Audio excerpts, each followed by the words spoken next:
агентии инноватсия ва технологияҳои рақамӣ назди президенти ҷумҳурии Тоҷикистон мақоми ваколатдори давлатӣ дар соҳаи инноватсия ва технологияҳои рақамӣ буда, идоракунӣ, татбиқи ҳукумати электронӣ, рақамикунонии хизматрасониҳои давлатӣ, ҷорӣ ва рушди гардиши ҳуҷҷатҳои электронӣ, истифодаи имзои электронӣ, рушди савдои электронӣ, ба танзимдарории зеҳни сунъӣ, инчунин такмили равандҳои технологӣ ва дигар масъалаҳои вобаста ба самти фаъолиятро таъмин менамояд. раванди рақамикунонии соҳаҳои мухталифи иқтисодӣ ва иҷтимоӣ мутобиқ ба ҳадафу афзалиятҳои муайяннамудаи ҳукумати ҷумҳурии Тоҷикистон дар доираи тадбирҳои ислоҳотӣ ва бо мақсади таъмини шаффофият, баланд бардоштани самаранокӣ ва беҳбудии сифати хизматрасониҳои давлатӣ амалӣ гардида истодааст. бо ҷалби барномасозони ватанӣ, низоми ягонаи гардиши ҳуҷҷатҳои электронӣ бо назардошти таҷрибаи кишварҳои минтақа таҳия карда шуда, дар беш аз 850 мақомоту ташкилоти давлатӣ ва зерсохтори онҳо ҷиҳати таъмини мубодилаи мукотибот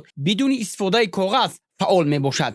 дар ин раванд барои тасдиқи аслият ва амнияти мукотибот имзои электронӣ дар серверҳои дохилӣ сабт шуда барои зиёда аз 14500 нафар истифодабаранда дастрас гардидааст. марҳилаи дуюми татбиқи лоиҳа дар мақомоти иҷроияи ҳокимияти давлатии вилоятҳо ва шаҳру ноҳияҳо оғоз гардида, ин раванд идома дорад. дар асоси фармони президенти ҷумҳурии Тоҷикистон бо мақсади таъмини шаффофият ва самаранокии пешниҳоди хизматрасониҳои давлатӣ, инчунин рушди низоми ҳукумати электронӣ, портали ягонаи хизматрасониҳои давлатӣ ҷорӣ карда шудааст.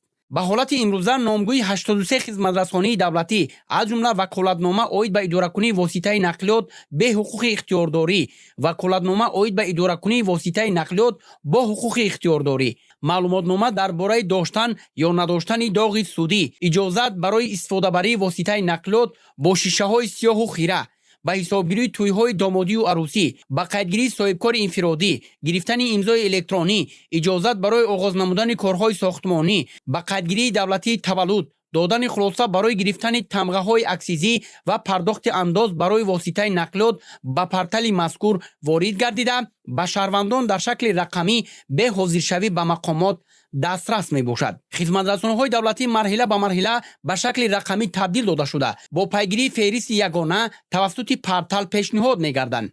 ин раванд дар доираи 5-солаи солҳои рушди иқтисоди рақамӣ ва инноватсия бо фарогирии пурра таъмин карда мешавад. инчунин бо мақсади дастрасӣ ва оммавигардонӣ маркази хизматрасониҳои давлатӣ дар шаҳри Душанбе ба фаъолият оғоз намуд. аз лаҳзаҳои оғози фаъолият, яъне аз моҳи декабри соли 2025 ва январи соли 2026 ба маркази мазкур 10153 нафар шаҳрванд муроҷиат карда, марҳилаи айнияткунониро гузашта 1100 нафар хизматрасониҳои заруриро ба таври электронӣ дастрас намуданд. бо мақсади тақвияти ҳамоҳангсозии фаъолияти мақомоти давлатӣ, таъмин намудани мубодилаи саривақтӣ ва ҳифзшудаи маълумот, инчунин баланд бардоштани самаранокии равандҳои идоракунӣ, низоми ҳамгироии иттилоотии байниидоравии пули ҳушманд роҳандозӣ гардид. ҳамзамон интернет портали ягонаи давлатӣ ҳамчун инфрасохтори муттамаркази миллии иттилоотию коммуникатсионӣ таҳия ва ба истифода дода шуда, дар доираи он сомонаҳои беш аз 80 мақомот ва ташкилоти давлатӣ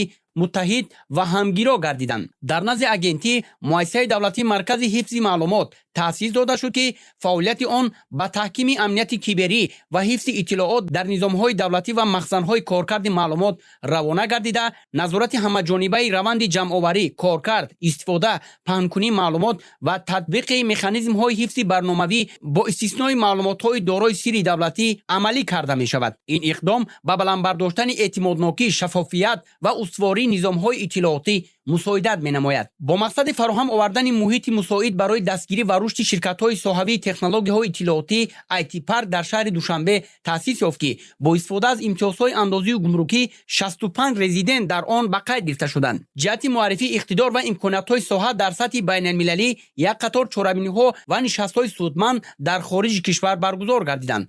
аз ҷумла дар Амрико ва Ҷопон форумҳои соҳавӣ доир шуда, иқтидори ширкатҳои соҳаи IT-ии ҷумҳурии Тоҷикистон муаррифӣ гардиданд.